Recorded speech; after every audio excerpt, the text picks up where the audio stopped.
देखिए दोस्तों, आज मैं एक राजा की कहानी बताती हूँ जो कि सुंदरता के पीछे बहुत ही दीवाना था। तो एक राजा के 3 रानियाँ थी। राजा अपनी बड़ी-बड़ी रानी को बहुत ही महत्व देता था। वो इसीलिए देता था कि बड़ी-बड़ी रानी बहुत ही सुंदर थी और 2 रानियाँ थोड़ी कम सुंदर थी तो उनको समय कम देता था। तो देखिए, राजा के साथ लास्ट में किस तरीके से हादसा हुआ वही मैं आपको इस वीडियो में बताने वाली हूँ। तो आप वीडियो में एंड तक बने रहिएगा। तो देखिए दोस्तों, एक राजा के 3 रानियाँ थी जो कि राजा अपनी बड़ी-बड़ी रानी को जब भी समय होता था तो अपना जितना भी समय होता था अपनी बड़ी-बड़ी रानी के साथ राजा समय व्यतीत करता था। अब इस बात से दोनों रानियाँ बहुत ही परेशान थी। जो दूसरे नंबर की रानी थी वो तो कैसे भी अपने टाइम पास के लिए कुछ करती रहती थी और जो छोटी-छोटी रानी है वो बहुत ही ईमानदार थी। कभी भी वो परपुरुष का चिंतन नहीं करती थी। वो बहुत ही परेशान रहती थी, चिंतित रहती थी। देखिए दोस्तों, एक दिन क्या हुआ कि राजा अपनी बड़ी-बड़ी रानी के साथ समय बिता रहे थे, तब उनके गुरुदेव उनके राजमहल में पधारे। गुरुदेव को आते देख ही दोनों रानियाँ उनका स्वागत किया और उनको अतिथि कक्ष में बिठा दिया। जब गुरुदेव ने पूछा कि राजा कहाँ हैं? तो उन रानियों ने कहा कि अभी बुलाते हैं। तो उन रानियाँ दोनों उठ के दासियों को कहा कि राजा को बुला दीजिए, गुरुदेव आए। तो दासियाँ राजा को बुलाने गई तो गुरुदेव ने कहा उन दोनों रानियों से कि आपके ऊपर ये जो चिंता की लकीरें हैं, ये किस वजह से है? आपको क्या परेशानी है?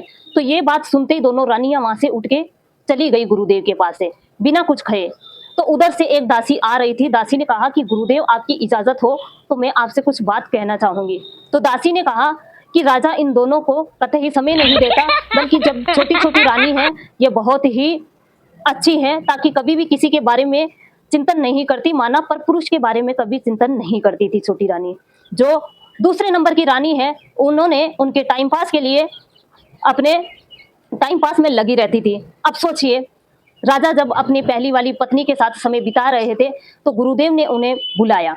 गुरुदेव ने उन्हें सामने बिठाया और पूछा कि कहिए, क्या आदेश है?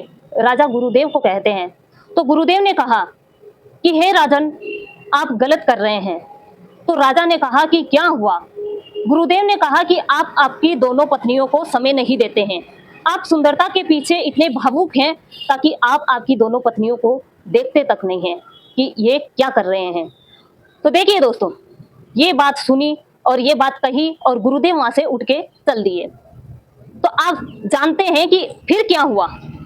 गुरुदेव वहाँ से चले गए और कुछ ही दिनों बाद राजा बीमार पड़ गया। जब राजा बीमार पड़ गया तो राजा को लगने लगा कि अब मैं जिंदा नहीं रहूंगा। तब पहले ऐसा होता था कि पति के साथ पत्नियां सती हो जाती थी। पति के साथ पत्नियां सती हो जाती थी जब पति को देखती थी कि पति अब यहाँ पे नहीं रहेंगे, प्राण त्यागने वाले हैं, तो रानी भी उनके साथ चली जाती थी। राजा ने कहा कि हे प्रिय, मैं आपसे बहुत ही प्रेम करता हूँ, मैं आपके बिगर मरना नहीं चाहता हूँ। क्या आप मेरे साथ मरना चाहते हैं? आप मेरे साथ चलेंगे? बड़ी-बड़ी पत्नी को कहा। तो देखिए बड़ी-बड़ी पत्नी ने क्या जवाब दिया। बड़ी-बड़ी पत्नी ने कहा कि हे राजन, अभी तो मेरी और उम्र है, मैं जीना चाहती हूँ, तो मैं आपके साथ नहीं चल सकती। राजा ने दूसरी वाली पत्नी को पूछा कि रानी, आप मेरे साथ चलेंगे? मैं अकेला नहीं जाना चाहता हूँ। तो दूसरी वाली रानी ने क्या जवाब दिया राजा को? दूसरी वाली पत्नी ने कहा कि राजन, आपने पूरी जिंदगी तो इनके साथ बिताई, अय्याशी में बिताई, मौज किया और अब लास्ट में हमें ले जाके क्या करेंगे? मैं तो आपके जाने के बाद यहाँ पे कुछ नया कार्य करूंगी, हो सकेगा तो दूसरा विवाह करूंगी और राज करूंगी। मैं आपके साथ क्यों चलूंगी? ले जाओ आपकी पहली वाली पत्नी को। फिर तीसरी वाली पत्नी को तो पूछा ही नहीं, क्योंकि राजा की आस टूट गई। राजा ने सोचा कि इन दोनों ने जवाब दिया, यही मेरी छोटी वाली पत्नी देगी। तो देखिए, बिना कुछ कहे छोटी-छोटी रानी आके कही। छोटी-छोटी रानी ने कहा कि हे राजन, मैं चलूंगी आपके साथ, मैं चलना चाहती हूँ आपके साथ। तो देखिए, छोटी रानी की कभी कद्र नहीं की राजा ने, फिर भी वो राजन के साथ जाने के लिए तैयार हो गई। इतने में गुरुदेव आए और राजा को जल्दी से सही कर दिया और राजा की आंखें खुल गई। राजा ने कहा कि हे गुरुदेव, मुझे माफ करिए क्योंकि मैं सुंदरता के पीछे बहुत ही भावुक था। तो देखिए दोस्तों, सुंदरता के पीछे जितना भागेंगे उतना ही बर्बाद होंगे, फायदा मिलने वाला नहीं है। इसीलिए जो भी है उसमें खुश रहिए। धन्यवाद कहानी सुनने के लिए।